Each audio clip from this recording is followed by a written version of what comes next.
For me, it's not just about the moment, it's about the potential. This fragile little thing could become a fearsome weapon, dashing, super fast.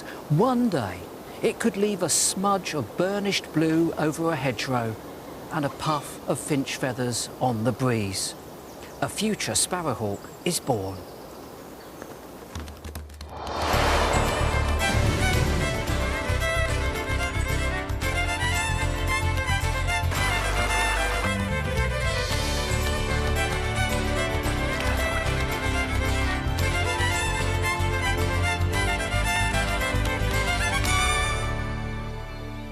Hello and welcome to Springwatch 2021, and very sadly it's our penultimate programme coming to you live from Wild Ken Hill on the northwest coast of Norfolk. Now, our series this year has had a mission in mind to show you a vision for the future, and I think we've been meeting some of those targets. This place is truly remarkable, and at the moment we've got one of our camera operators out there on the marsh, quite a distance from where we are. Let's see what they have got for us to look at tonight.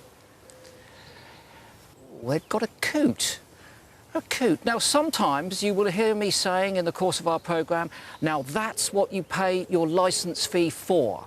On this occasion, I can say to you, if you have paid your licence fee, it's time to ask for a refund. A coot, oh, it's a fantastic bird. But look, those camera operators have been out day and night here across Wild Ken Hill, and rather than start with a roller coaster as we normally do, let's take a moment for a little bit of serenity. Our star rises. An avocet goes delicately about its morning toilet. A twinkling skein of oyster catchers flicker flash pied beauty.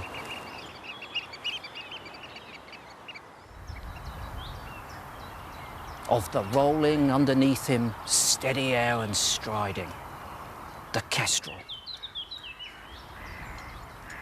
And barn bound, an owl carries the mouse that will never see another moon.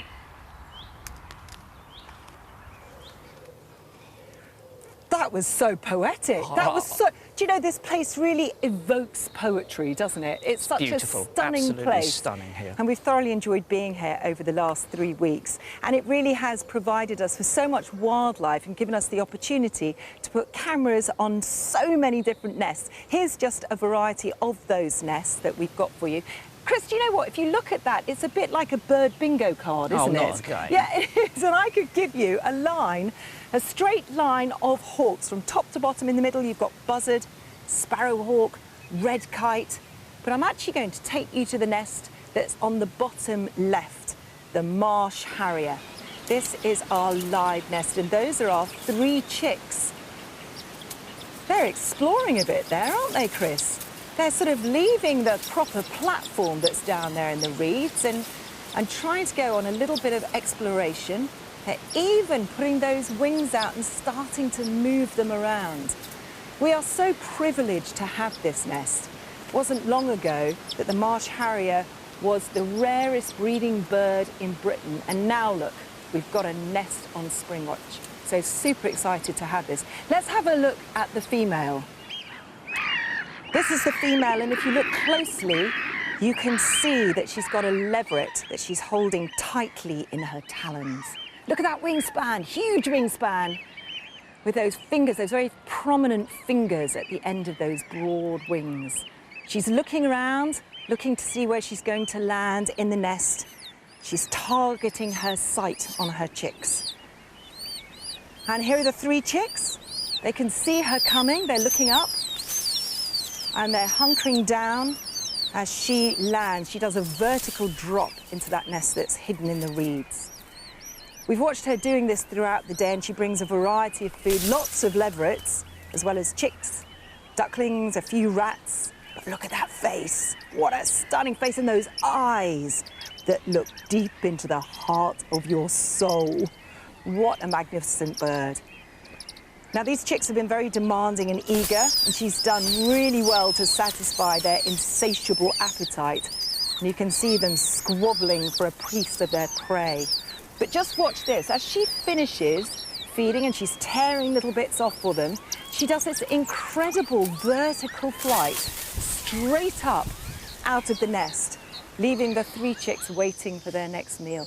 But that truly is incredible, isn't it, Chris? I mean, it's not a small bird, it's a big bird, it's quite heavy, and it just has the strength to go right up from the nest. Really good. The portrait of her peering down the lens, you know, of all of the nests that we've ever had on Springwatch, that's just rocketed into the top 10, hasn't it? What an absolutely astonishing view that is. And as I said, so lucky to have it. Brilliant. Absolutely sublime. But where do you go from sublime? Normally to the ridiculous, but not on this occasion. We can't call our pied wagtails ridiculous at all. They are dainty and lovely little birds. We've got a nest in one of the barns close to the main farm. Here it is, tucked up amongst the brickwork, and you can see the 5 little youngsters just peering over the edge there. We've been watching them being fed, of course, and it's the female that's doing the feeding, bringing in a diet of insects. And she's been really diligent all day long, delivering exactly what they need, very often foraging on the lawn of the farmhouse itself, only going a few metres to find all the food she needs to satisfy her little brood. I was worried about that nest, do you remember? Because it is just one female, we don't see the male, and it's the 5 chicks, so it's a big brood. And we were worried that she wouldn't cope, but actually she's done incredibly well. They're all looking really healthy, aren't they? They really are, aren't they? Would you like to make a bet that they might be fledging at any stage? No, I don't think they will be. I don't think they'll be gone by tomorrow. I'll keep my pound, thank you very much. Now, yesterday, Yolo was in Scotland and he was showing us how the birds up there were going on the red deer to pick hair off to take to their nests. Well, look at this that someone sent us in. Now, this is from Sarah Humphrey from East Sussex. And look at these. These are jackdaws on the back of a horse with beakfuls of the horse's hair. And they're going to take that off to their nests. And I'll tell you what, I reckon they're going to make a lovely, comfy little duvet in their nest, because they do have a lot of that horse's hair in their beaks. What? You've said horse. Is it a pony? It could be a pony. Could be a pony, it could be a horse. I didn't see his face. I know you didn't see his face. We've got to be so careful with these equines. We don't want to provoke a torrent of abuse on social media. Apologies, it could have been a pony. Let's move swiftly on. Carl Anderson sent us this lovely piece of footage from Bushy Park. Grey heron attacking a grass snake. Now, the grey heron has a very wide diet. Of course, they'll eat fish, but they also eat frogs, small mammals, small birds and reptiles too. And this heron has every intention, if it can, of eating this grass snake. What's interesting is that it continually grabs it by the head or the neck, suggesting to me that at some stage in its evolutionary history it might have been preying on venomous snakes. Of course, the grass snake isn't venomous, but do you know, I was a bit torn there, you know. Were you torn? Love the grass snake, and normally I never root for the prey. I'm always backing the predator. But on this occasion, I'm very pleased to say that Carl told us that the grass snake escaped. So a lucky day for the grass snake, not such a lucky day for the heron. Time to go to Yolo in Scotland. I've got one thing to say to you, Yolo, and it's cuckoo, cuckoo, cuckoo. Do you know what, Michaela? I'm not surprised at all that you're going cuckoo. You've had 3 weeks in Chris's company. That's enough for any sane person, I suspect. Now, we have actually been hearing an awful lot of cuckoos up here from dawn to dusk. Not seen many, I have to confess. And this was taken last year up here at Allerdale by local cameraman Norman Strachan. It's a recently fledged cuckoo being fed by its foster parents, a pair of meadow pipits.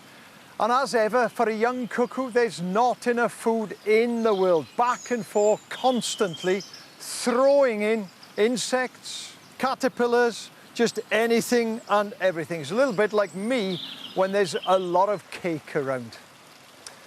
And Gillian, well, Gillian has been going out looking at Northern Ireland's only colony of Manx shearwaters and catching up with some historical research on the Copeland Islands.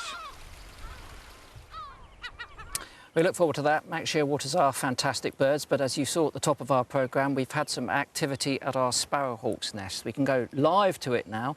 It's in a conifer plantation on the other side of the estate here. And here we've got the adult on the nest. Let's have a look. What is she up to? Clearly doing a bit of feeding there. And look, there's that chick that we saw hatching at the beginning. It's dried off now, nudging that twig out of the way. What has she got for it? Oh, we can't see exactly what that is, but look at this. This is one of the first feeds that this bird is ever going to get. She's having a good munch herself at this point, I've got to say. Come on, don't be greedy. At least offer something of that plucked bird, it looks like, to that little chick. Oh, that's delightful, isn't it? What a thing of an evening to see a sparrowhawk chick getting its, well, not first, but maybe second or third meal. All of this started this morning, to be honest with you. We'd been watching this nest for some time. We didn't know when the eggs had been laid, so we weren't entirely sure when they were going to hatch. But look, on the left there, a hole has appeared, it's pipping, and the lower egg beneath it has also got a crack. So at least two of them were on the go. The adult was very attentive. She was returning to that nest quite regularly. She no doubt could hear those chicks pipping inside. She's still doing a bit of incubation, a bit of brooding. It's split now, of course. And in the past, we've been watching sparrowhawks, and sometimes it's taken the eggs a very long time to hatch, 1 or 2 days. But I'm pleased to say that it made the hole, and then it very rapidly got out. And that was the first view that we had of this little bird, that little pink head there. Look at that. Absolutely fantastic. She comes back in, and on this occasion she arrives with prey and she begins to tear it up. She's too eager. Look at this. She offers it to the little chick, but at this stage its head is too heavy to lift off of that other egg. It's been exhausted by the hatching process. It's not a problem, obviously, for the chick.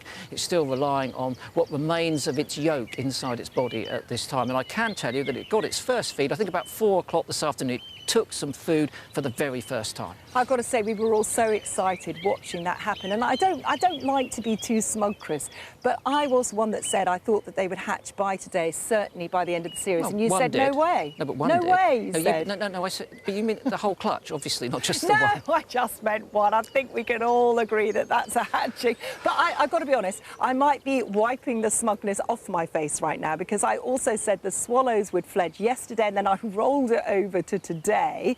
Well, let's have a look at what's been going on throughout the day, because I think I can fairly say they're sort of semi-fledging, Chris. It's a partial fledge.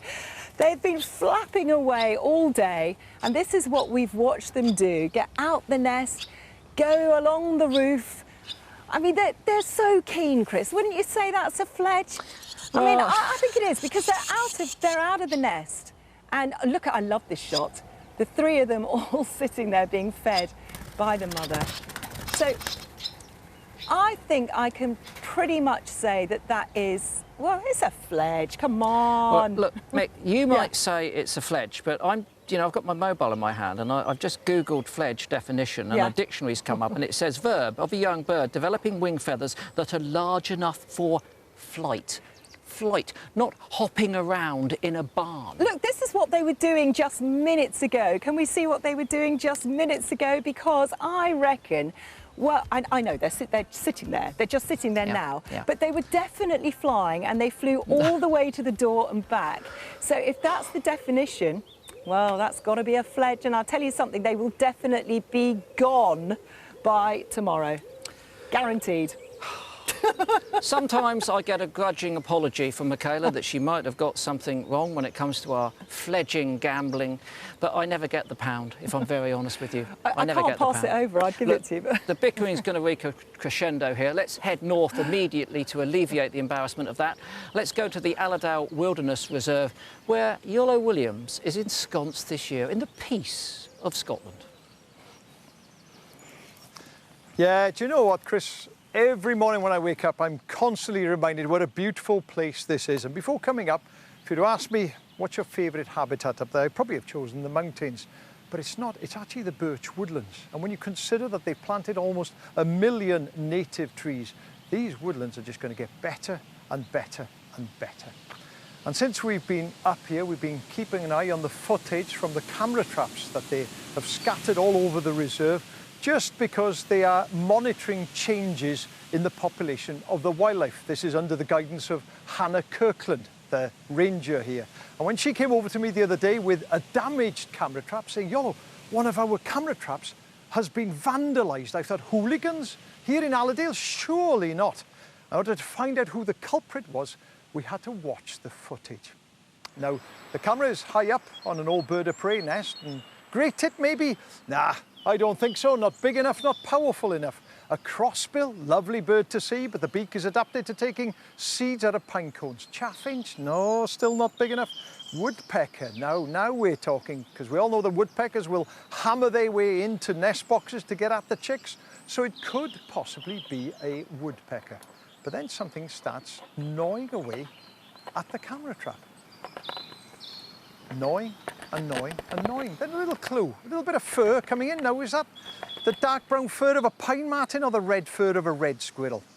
Well, it's a red squirrel. Yes, a red squirrel, for some reason, took a dislike to our camera trap, nibbled away at it, and actually targeted the infrared light. And I've got the camera trap here. If you look carefully, you can see where it's nibbled away there, using those powerful incisors just to get in. So, unfortunately, that is the end of that camera trap. I'm going to have to buy another one now. Thank you very much, squirrel. Plenty of habitats here. We've shown you some of them, of course. We've shown you the mountains and the woodlands and the rivers, but also a lot of ponds here. Some of them, like this one, man-made, some of them natural. But you know what? It's worth putting your head into those and having a look, because they are alive with wildlife. And one of the creatures you may well see is a large beetle called the great diving beetle. Dark green in colour. It traps air beneath the elytra, beneath the back there, so it can breathe. And our researchers found this 4 great diving beetles feeding on a dead newt. Nothing goes to waste with these. They are voracious predators, not just the diving beetle, but the diving beetle larva as well. And I found them in my moth trap at home as they fly from pond to pond looking for new areas to colonise. Fantastic things. Now, all around here, the soil is pretty nutrient poor. There's not much in there for most plants. So if you're a small plant and you want to compete with heather, for example, well, you've got to have a trick up your sleeve. And that's what 2 of our plants have done. They are carnivorous plants. This one is the common or the round-leaved sundew. You can see there the leaves, spoon-like leaves with stalked glands on them. And the ends of those stalk glands have got liquid, and that liquid is a mixture of kind of a gluey substance, sugary substance to attract the insects in, and enzymes. And those enzymes start to absorb the nutrients out of the insects.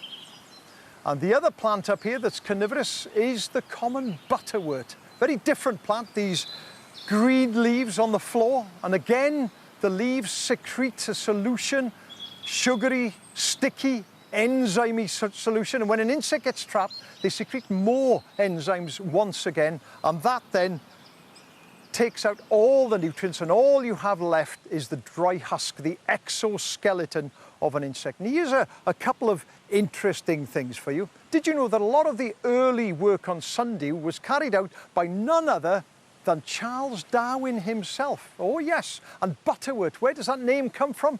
Well, it's an old name because the belief in the olden days was that if you took a leaf and rubbed it on a cow's udders, then you would get a better quality of butter, better butter. Now, when I was a little lad, one of my favourite farmland birds was the corncrake. But unfortunately, just as I was getting into bird watching, the corncrake was becoming extinct in Wales.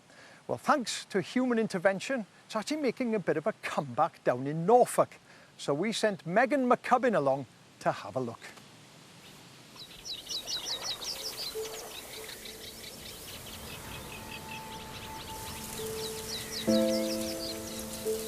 There's something hiding in the grass.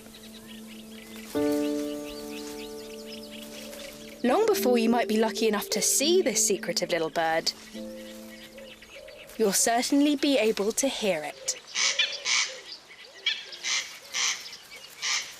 It's quite a raspy sound, one which isn't particularly attractive to our ears, but the females of this species, I have to say, find it utterly irresistible. It's like audio Tinder, if you want, all of that dating information in that call. And the male produces up to 20,000 1,000 calls a night, sometimes during the day too. It's of course the crexing of the corncrake. Migrating here from Africa to breed amongst our grasslands, this sound of summer almost disappeared.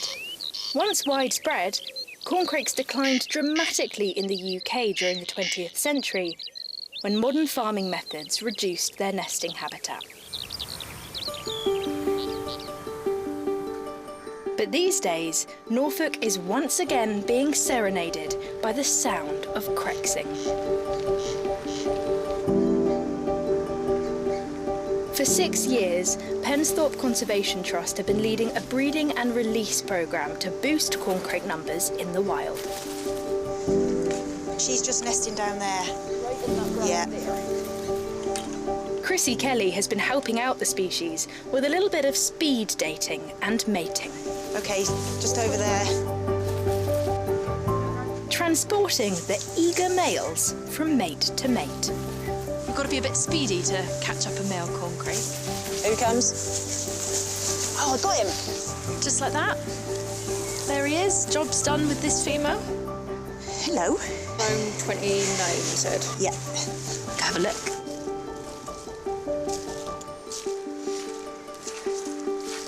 That seemed to go quite smoothly. Yeah, you need to be quick so the female can just get back onto the nest and carry on incubating. Sure. Would you like to let him go in there? I would love to do Okay. the honours. OK. I'll hand him This over to way. you. There we go. Thank you very much. Oh, he's definitely active. Where are you? There's your head. You just need to do a bit of a quick health check on him. OK. Oh, look at you. Oh, he's beautiful. He is lovely, isn't he? Right. Really underrated bird. So his That's feet's something. not too bad. And looking just good. feel his keel. Yeah, prominent but not too prominent, which Yeah. is what you're after, Yeah, isn't that's it? right. Yeah, they're corncrakes. They need to shuffle through the grass really quickly. And he's looking really good. Excuse me? It's my finger that you're nibbling. Most birds in the UK are seasonally monogamous, which means they stay with one partner throughout the course of the breeding season.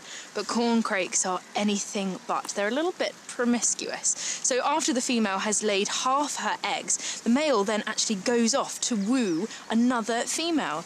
So this little man has still got some of the season left to go. What do you think? You up for another challenge? I think a few days rest first and then on to another lady. Let's let him go. Off you go. Good luck, little man. The Trust's breeding programme is proving rather successful. Over the past 6 years, they've released more than 500 young birds. This clutch hatched just a few days ago. We put a little camera on just to check to see what's going on. When they hatch out, they're just the cutest. They're like little bumblebees. They're not much bigger. They're really tiny. They're little bumblebees. Little black things, and they just run all over the place. And yeah, but they grow so quickly. But as adorable as these chicks are, the females don't have a strong maternal instinct. The breeding programme here resembles that of the natural behaviours that the birds would exhibit out in the wild. So much so that at 2 weeks of age, the chicks have to go it alone because the female is already out and about looking for a second male for a second brood.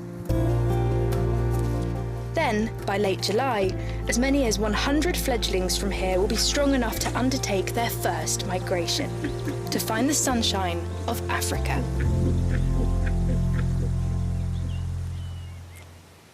And I'm very pleased to say that Megs has joined us at Wild Ken Hill to give us an update, Megs, on those gorgeous little black pom-pom chicks. They're adorable. They are so cute. And honestly, They are. Michaela, I've never seen one before because they are just so rare. So getting the opportunity to go and see them was just an incredible experience. I had no idea what to expect, but I just fell in love with them. They're sassy, they're a little bit feisty, they're full of character, they're utterly adorable. But I have to say, there is a little bit of an update. They're not those black, fluffy bumblebees anymore. And we got some footage earlier on. Take a look at this. This is great.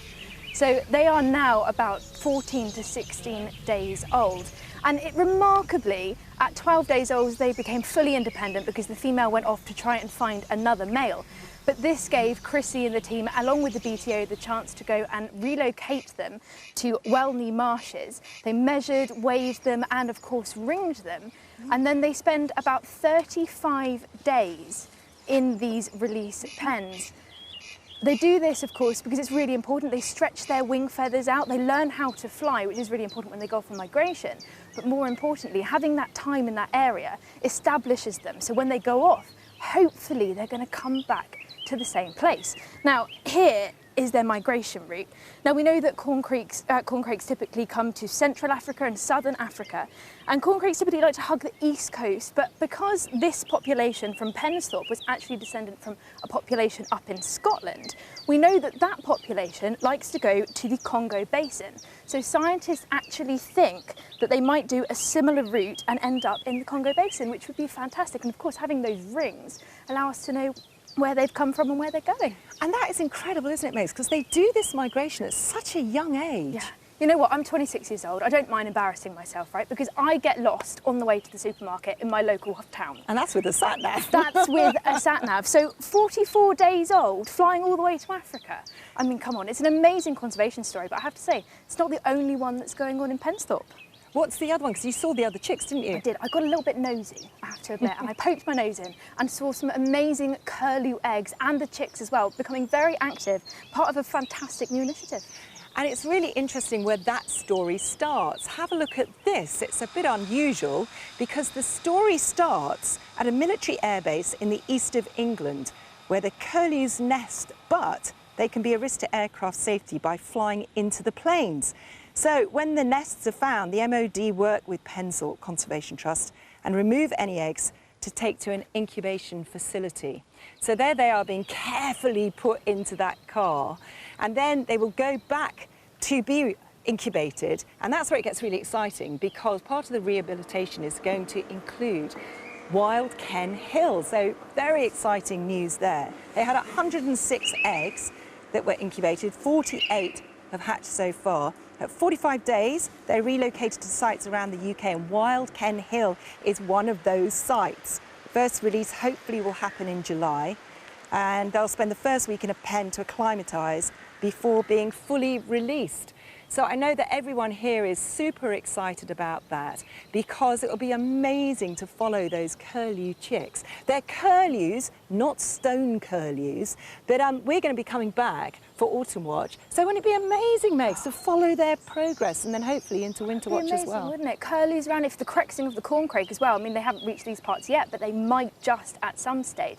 But that's all due to the hard work of the volunteers that really support these conservation initiatives. It's action that we need more than ever to protect our environment, and these people are going above and beyond to do that, increasing the wealth of biodiversity that we've got here. What a fantastic thing to do. Get out and volunteer, it's brilliant. It's a real vision for the future, isn't it? It is, isn't it?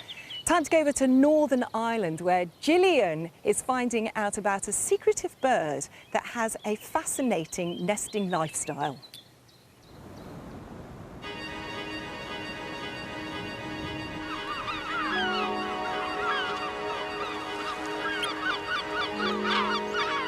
I've come to the Copeland Islands, which lie just off the coast of Northern Ireland, opposite Belfast Lough. Now, there is a historic bird observatory here. Their mission is simple, to monitor the birds that nest here. Now, these islands aren't just special because it's a place where rare birds show up with regularity. They're also home to Northern Ireland's only colony of Manx shearwater.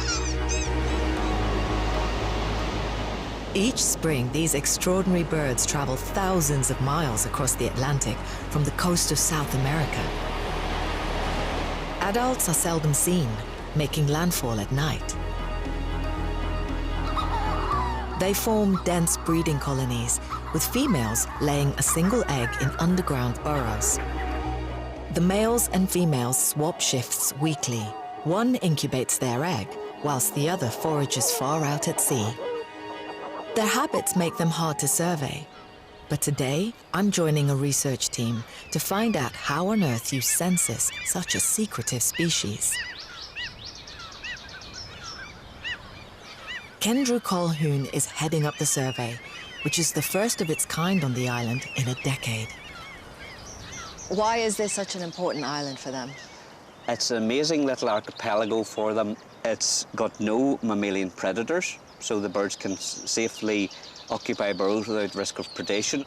It is really the only island group in Northern Ireland where there are the right sort of habitat, which is, you know, these meadows with soft enough soil for burrows to be, where rabbits are creating lots of those burrows, and where they're safe. So how do you survey a burrowing bird? Oh, it's challenging, that's for sure. The island is peppered with thousands of burrows. Each one needs to be checked to see if there's an active nest, with a marvelous method to minimize disturbance. Here is a burrow here. Oh, yes. Kendrew plays Manx shearwater calls down the entrance holes. This is quite exciting. The recording doesn't last long, but if a nest is occupied, the bird inside responds. If you hear another bird, it's not the speaker, it's a bird.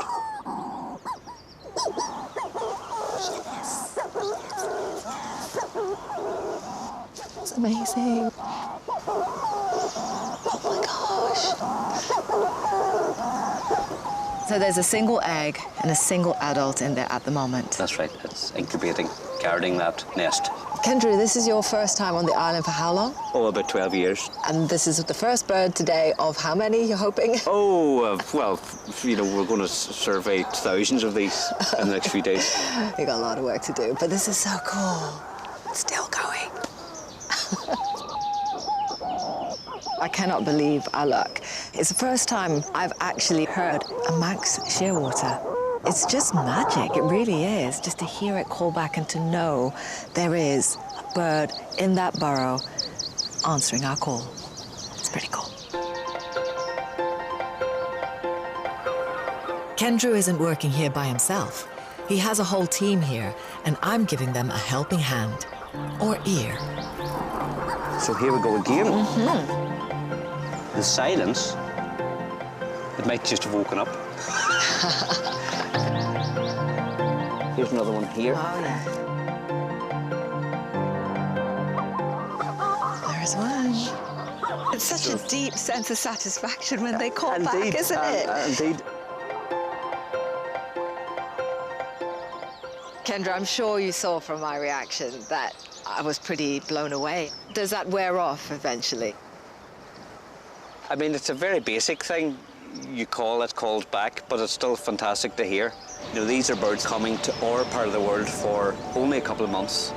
I feel that same emotion, but ask me after a week of it.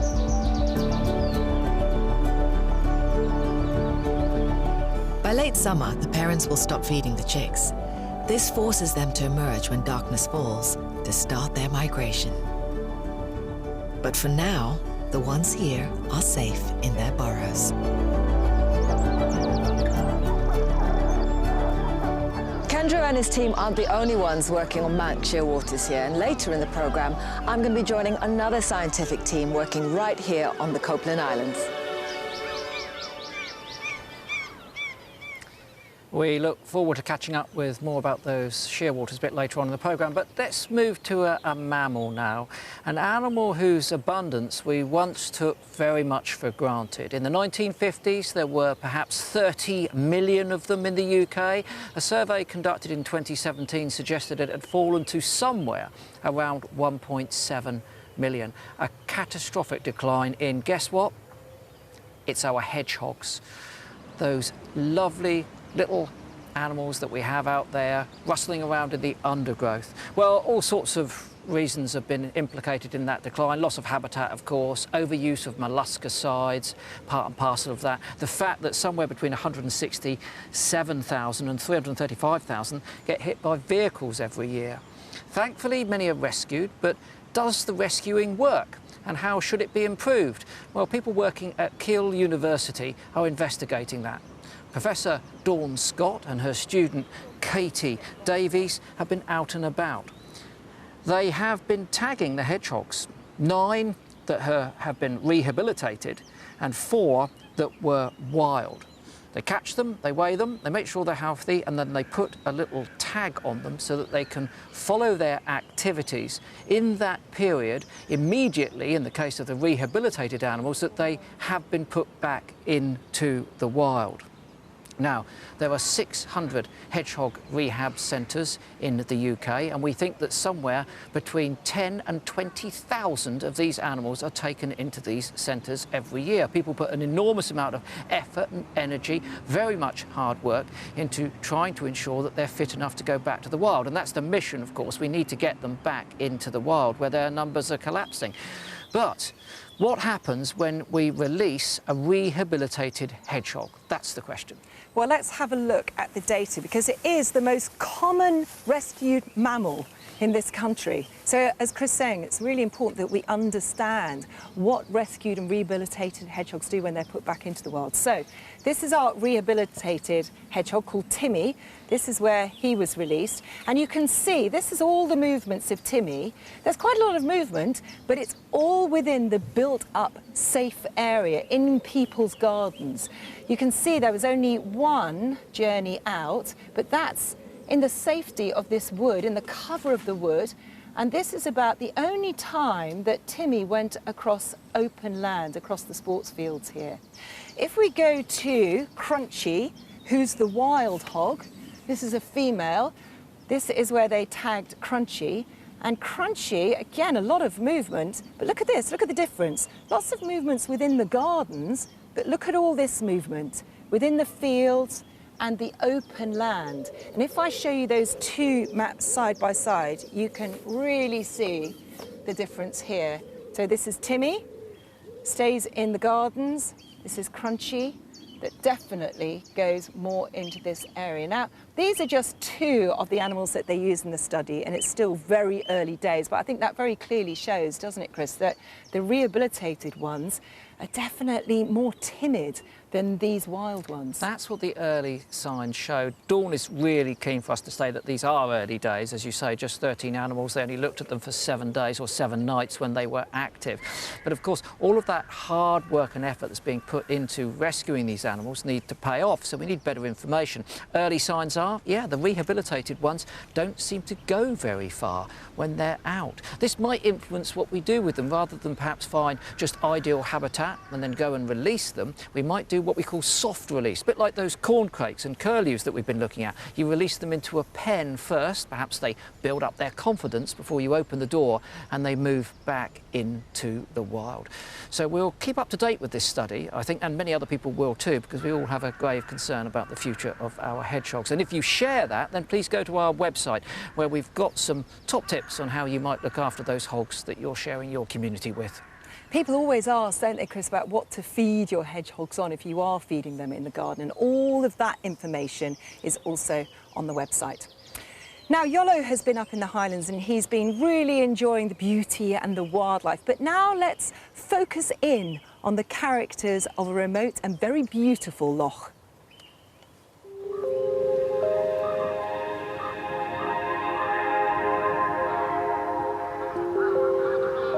It's dawn at a remote loch in Argyll. Spring drifts across this ancient landscape.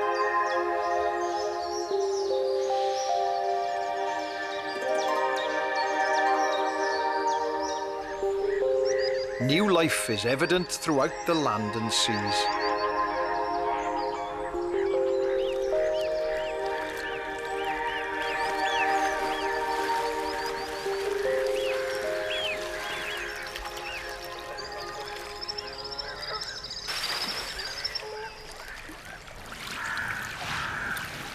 As the tide ebbs and flows, the hooded crows scratch a living on the shoreline.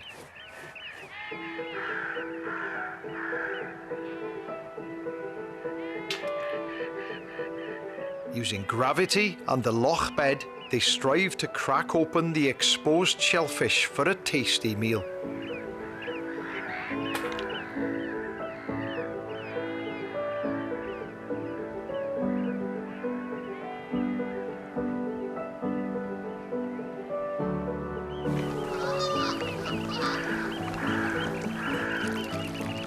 Nearby, a mammalian hunter slinks amongst the kelp.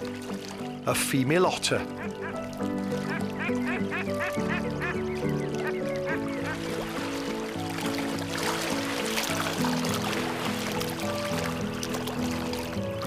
But she's not alone. She has a cub who's fast approaching maturity and old enough to be pushing the parental boundaries. Unlike their inshore cousins, these otters are mainly active during the day, thanks to the abundance of food.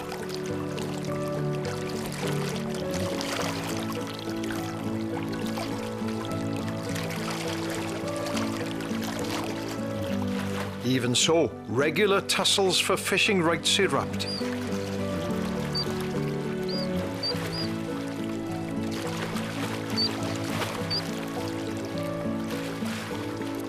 It won't be long before she'll be leaving to fend for herself.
Of the loch doesn't ensure breeding success.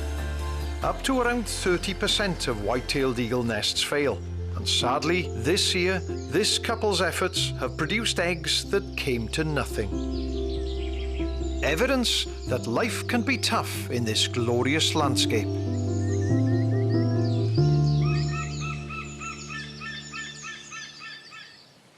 Such a shame, isn't it, when you see such a big majestic bird like that failing, but that's nature for you. And they reckon that white-tailed eagles in the wild, well, about a third of the nests fail due to natural causes every year.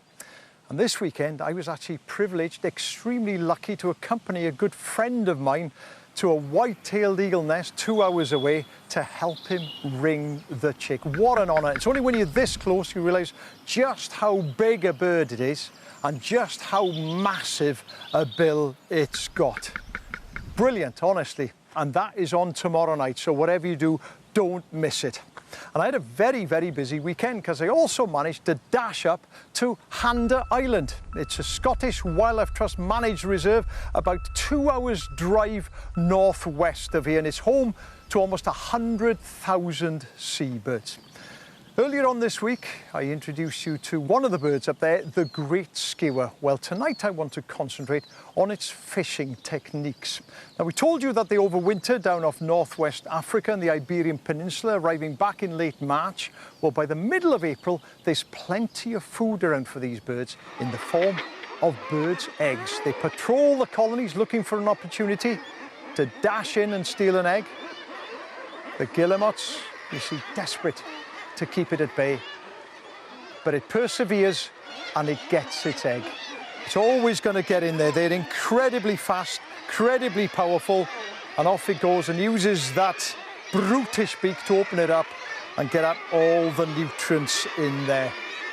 The guillemots, well, they will really next year, they lay again next year. They're long-lived birds, so, you know, it's sad to see, but everything has to live. And it's not just birds' eggs. This is a pellet, great skua pellet from Handa Island. If you look carefully, you'll see that it's jam-packed full of feathers. And if we analyse that, I'm sure we'd find puffin feathers, razorbill, guillemot, kittiwake, possibly one or two bigger birds in there as well.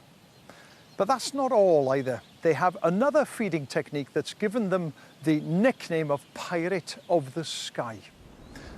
This white bird here is a gannet, our biggest seabird, about 2 meters across, pursued by a skua, and the skua drives it into the sea. So what's going on? Well, the gannet has been offshore fishing, mackerel and garfish and large fish, and its crop is full. It's on the way back to feed its chick. The skua knows this, and it's harassing the gannet, trying to make it regurgitate the fish so that the skua can then eat it. It does this not just with gannets, but with puffins, with razorbills, guillemots, kittiwakes, a whole host of birds. I've seen them actually pull the feathers as well. They're very persistent, and very adaptable, because they've had to be. Why do I say that? Well, because a study in 2018 compared the diet of great skuas on Shetland between the 1970s and the 2010s, and the results are fascinating, but also very troubling. I've got a pie chart to show you over here. These are the results from the 1970s. These are the one from the 2010s. Now concentrate on this, the sandy colour here. Those are sand eels, and in the 1970s, 47% of the diet was made up of sand eels, and only 4% was made up of birds. Fast forward to the 2010s now, the sand eels have gone from the diet completely, and birds now make up 21% of the great skua's diet. Now, what does this mean? Well, it's actually very troubling, because it shows that the sand eels have just disappeared. Why? Well, because of overfishing at sea, and also climate change, causing changes in the sea itself. This has affected birds like the puffins, the razorbills, the guillemots, the kittiwakes, the terns that feed largely on sand eels, and it's caused the great skua to change its diet completely. Now, from one fantastic seabird to another one, it's time now to catch up with Gillian in Northern Ireland and her Manx shearwaters.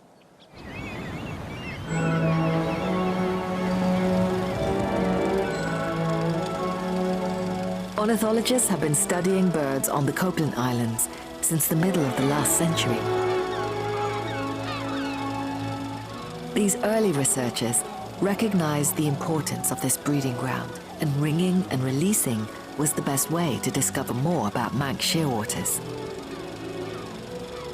They kept meticulous logs of all the individuals encountered. This detailed research has continued over decades, right up till the present day. The ringers' records are still being used by Ollie Paget and Paris Jaggers from the Oxford Navigation Group. They've taken on the task of progressing the research on Manx shearwater movements. So why is Copeland so special?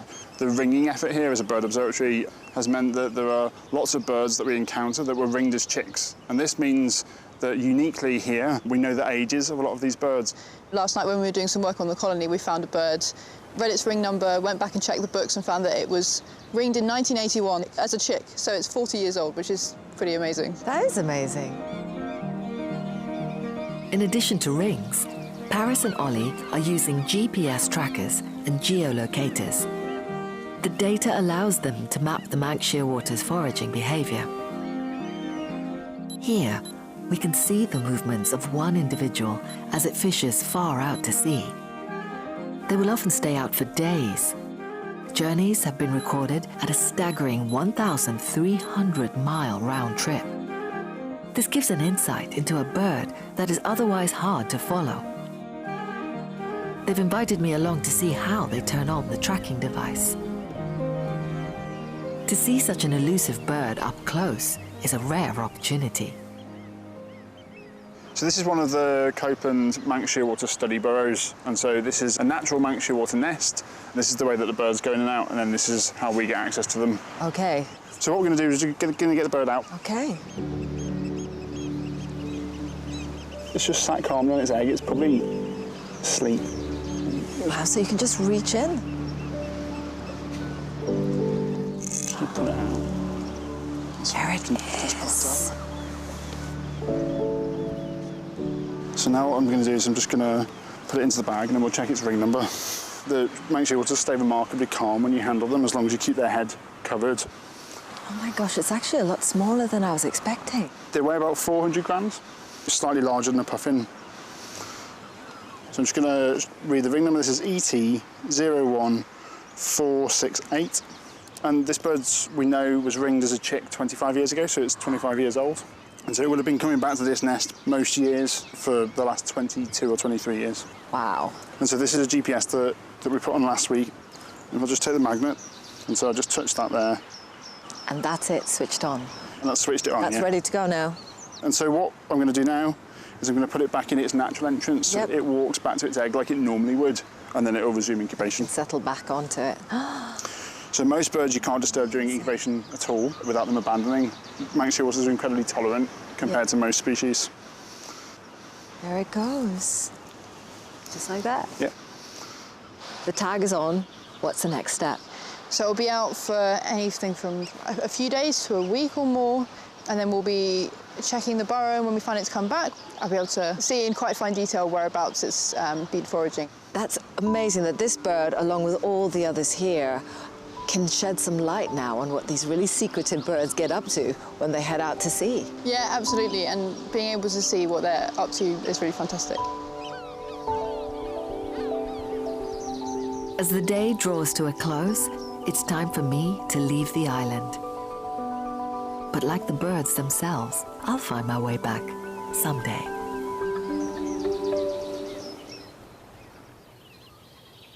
I've been out to that island, and that study of Manx shearwaters has been going on for a very long time. At one point, the oldest living bird in the world was there. It was a Manx shearwater. How old? 50. 55. No way. 55 years old. And during its lifetime, they think it had flown 5 million miles. What about that? Well, from Manx shearwaters to another remarkable bird, let's go live to our red kites. We've got 3 chicks in a nest here. There they are. Oh, the adult is there as well. Look, feeding. What a treat. We've been lucky tonight, haven't we, when we've cut live to our nests. Sparrowhawk feeding, and now the kite. The one in the foreground looks like it's already had enough, and they've been getting plenty of food, these birds, I have to say. That's a delightful sight of an evening, though, isn't it? Look at that. Yeah, we've been watching them throughout, and lots of different prey has been being brought into them. I say prey, they've been doing quite a lot of scavenging as well, of course. Look very carefully here. Look at the colour of the fur there that the adult is feeding to the youngster. Quite red. We think it's a fox. We think this is probably roadkill.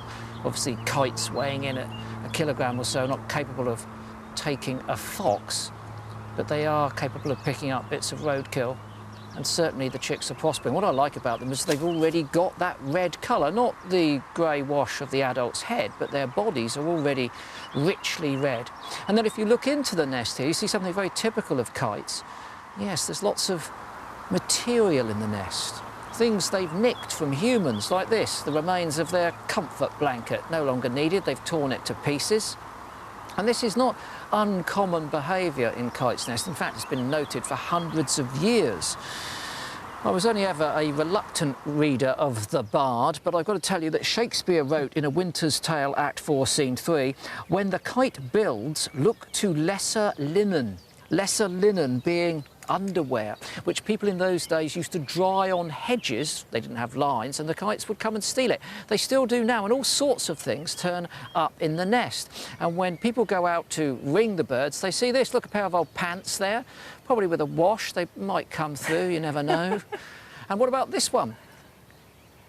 This one's got a tennis ball and all sorts of other human rubbish in the nest there. I can tell you that nests have been visited where they found England flags, handbags, magazines, tea towels, lottery tickets, socks, gloves, sponge, balls, crisp packets, handkerchiefs and frilly knickers. I wondered where they'd gone. Oh, right. Michaela's frilly knickers. Do you think that they'll Something take you're not wearing any? donations? Do you think they'll take donations? Because I've got this smelly sock. It's the producer's sock, Chris's, and it really stinks. Do you think if I put it at the bottom of the tree that they'll take this little gift? On the roof of the barn. Because really, it's really smelly. I mean, that's where that's going on, I'm telling you. Shall we just check out our kestrels quickly, because we haven't caught up with them for a few days. Look at those. We've got 3 chicks there. Can't see the third one, but they're doing really well. So let's have a look at what they've been doing over the last day or so. Well, they're getting more confident. You can see they're looking out of the nest box. It's been a really hot day today. And so there's one taking a well-deserved little chill nap. And after that, they all get hungry.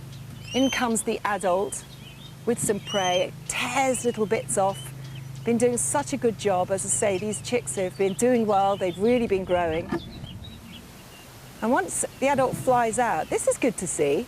They're obviously getting a lot of confidence and independence up because they're starting to feed themselves.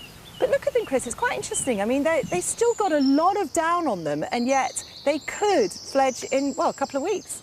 Yeah, they'll soon lose that grey down coat. And you see the feathers all coming through there, of course. But what a raptor festival we've had tonight. Time, though, for our mindful moment now. 90 seconds of just the peace and tranquility of the natural world. And tonight, I'm very pleased to say that James Appleton has been up to Pen Hill in Wensleydale, well, the North Yorkshire Dales. A very beautiful spot, so immerse yourself in a mindful moment.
Truly lovely.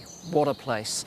But very sadly, that's all we've got time for tonight. We'll be back again tomorrow, of course, offering you a choice of all of those nests that we're following. We've had our raptor festival tonight, as I've said. Wonder what we'll have tomorrow. And I'm going to be joining an old friend, Justin Grant, and helping him ring a white-tailed eagle chick.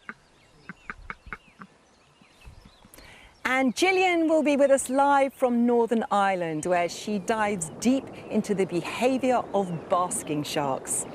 So all of that is coming up tomorrow. It's our last show tomorrow. It's gone so quickly, hasn't it? But there'll be lots to see tomorrow. Make sure you watch our live cameras because they'll be turned off after the show tomorrow. Instagram, 1 o'clock, with Hannah, Yolo and Gillian. Send us in your photos, your questions. Enjoy the wildlife tomorrow. It's a beautiful night here. Hope it will be tomorrow as well. See you at 8 o'clock. Bye-bye. Bye-bye.